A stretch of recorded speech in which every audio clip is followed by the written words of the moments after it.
Welcome back to our series on how to make a free paycheck stub.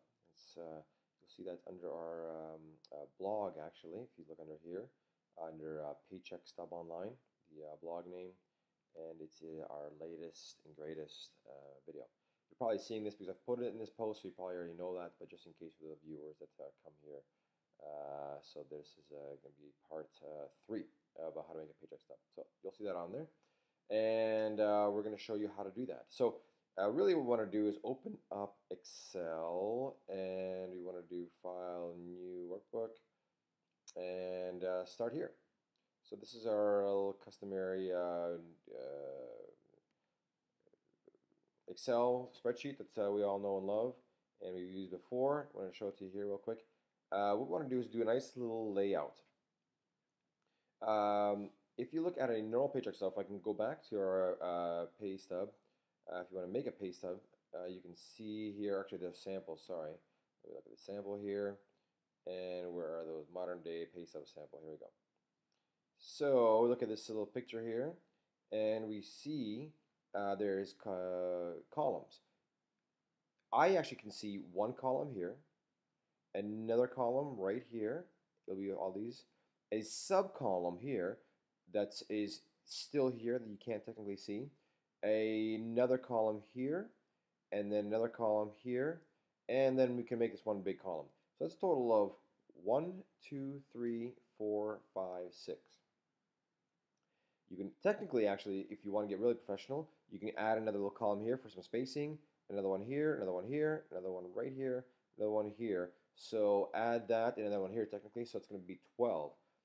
And if you want to go even further, if you really want to get this subset, if you want to make this column here, this is going to be another one. So see how it's kind of lined up, these two dates. You can't just tab to that. You have to another column there. So technically, it's actually 12 plus 1. And then if you want to add another name here and you want to box this right here as well, that's 13, 14. But for this scope, we're just going to keep it at 6. And I might even throw in a few others just in case, just to make it clear to you guys. But let's get you started. I'm assuming you saw points 1 and 2 and how to get these actual numbers and where to get the numbers from. So now we are really just going to work out on layout. So I'm going to keep this alive just so I can relate to it. So here we go. I'm looking at this site and I see earnings, rate, hours, this period, and year to date. So let's start with that. Now notice how it's not at the top. It's actually about in the middle. So I'm going to go down about step 20 here, and I'm going to go earnings, and then what is the next one? Rate, hours, and then this period, year to date. Just go year to date, and of course you can clear up however you want to. And then now if you're going to copy mine directly, you can go with the important notes. So you know what, and I'm not going to worry about that right now, but just we can put this as notes or whatever you want. It's irrelevant. You can do whatever you want there. That's just more of a styling thing. But let's go earnings here. So you see earnings, again, you want to copy mine, so let's go with regular and overtime. Your regular hours, regular, and your let's go overtime, and let's just say we're going to put commission, commission here. And there's more, of course, you can do, but again, for the scope of this, let's just keep that up. Now here, see how I can kind of widen this to keep this clear here? You can create a rate. So our rate is, let's say, $15 an hour, and our hours are 40 hours, and then this period is how much you made this period. So if you made 40, that's going to be for your calculations from step 1. You know what, let's make this so I don't have to do any crazy math, take my shoes off to count. So let's call this 400. And then now the year to date is also a key on how many months. Let's just make it easy. So let's say it's 1 month. Let's say it's January. Now, of course, since it's March or June, whatever, you have to count that, how many weeks there are to figure that out. And again, I talk about that in point 2 on how to do that calculation. Well, let's just say this is your first pay period. You just got hired. Great. So you made $400. And notes, we're not going to do any right now. So this today, in your year to date. Now, if it was, of course, this is your second pay period, then this would be 800, right? We all understand that, but I'm not going to get into that. We don't want to do any overtime and no commission, just to not to make things complicated. This is just more of a template and layout. Now, do you see how these are all bolded in this level, just a little darker? Well, check this out. You just click on the bold, and now I got a nice little bolded. Also, these are, looks like they are centered. So we're going to highlight all these babies and center them up. Looks nice and steady. Now, also, these are dollar amounts. They have a decimal place. So you're going to type it in. Watch this, 10, 0, 0. Look what happens. It only put in 10. That's because Excel does that automatically. What you have to do is tell Excel that it's a currency. Click on the currency amount. Boom, there it is. You can even throw the dollars in for you. Nice and pretty. Also, one more thing. I'm going to make this bolder. I'm going to make this a little bigger to stand out. And I'm going to center them as well so they kind of stand out as well. So this looks nice. One other thing, if you're going to copy mine exactly again, is I would put a underline. Where am I? Underline. And we're going to grab this right here and underline all of them. And actually, that doesn't work. So let's undo that. And what I'm going to do is highlight all these guys again. And then you want to use the box, the border. So the border line, here's bottom border. Look at that, nice straight line. And now next up is going to be your deductions. So we're going to do this stuff here too. Deductions. And what else do I have here? This is, again, I have a stat for mine, statutory, and what the name of it is, and then how much it is, this period, and then year to date, right? It makes sense.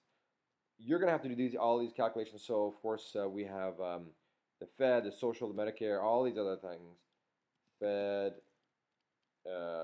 state, SSN, all those, of course you have to look that up. And I think I'm going to talk about that number 4, what they all are. But you can find out what those are for your state, for your specific city. All those things matter. So if you're in Los Angeles or in New York or in Chicago, all those have separate city, state, and of course federal amounts. And that is a complex calculation.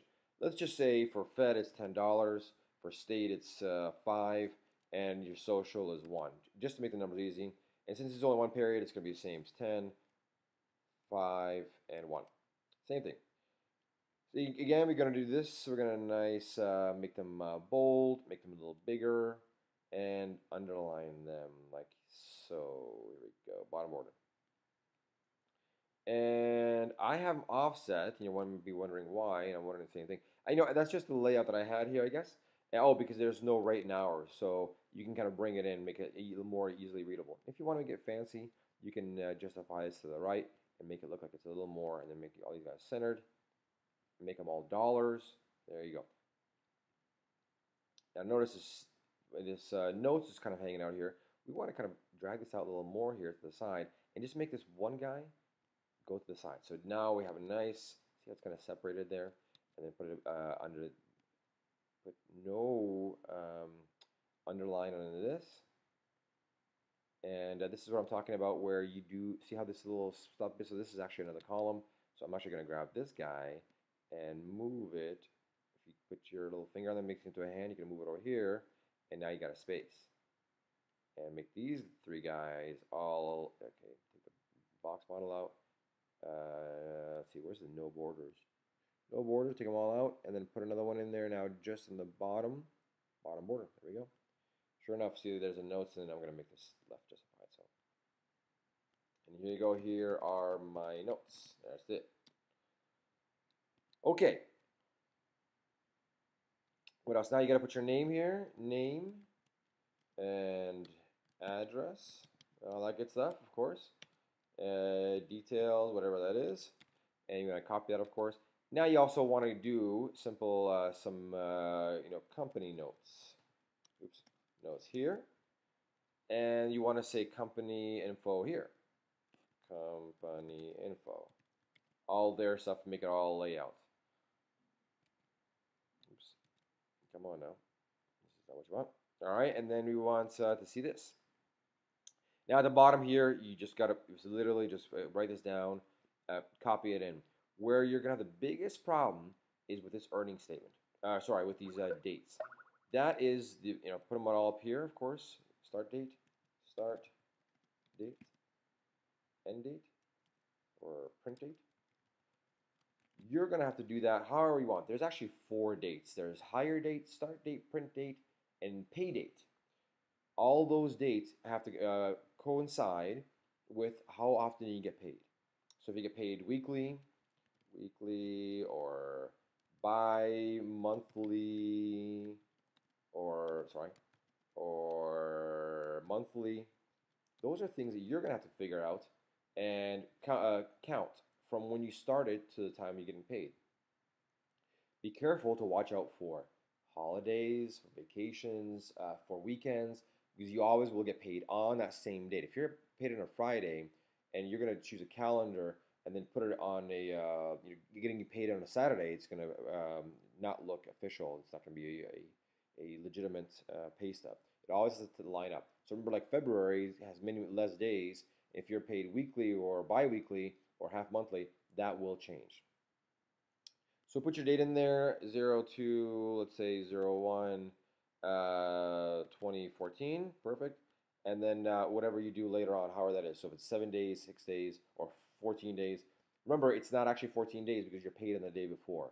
So if you're working the first, second, third, fourth, fifth, sixth, and then you're paid on this date, not this date. So be careful not to make that calculation error.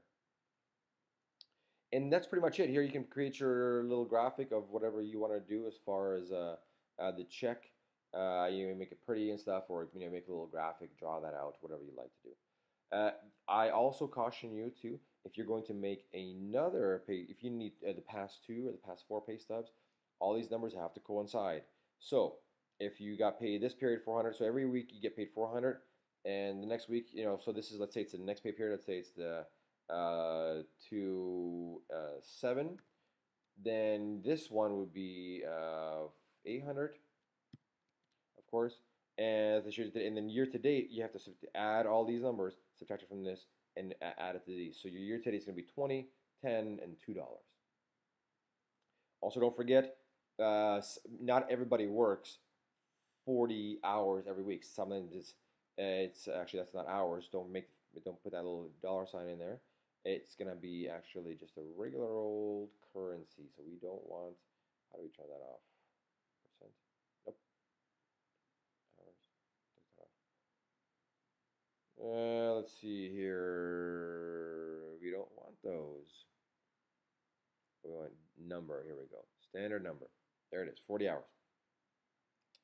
Now, and also we don't need 2, so you just take away 1 like this and make it 40.0 hours.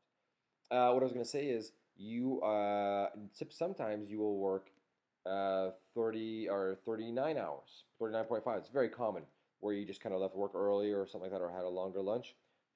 And if you worked 41 hours, that extra 1 hour has to be in overtime. So there, let's say your overtime rate is time and a half, so you're $15 an hour. Oops, $15 an hour.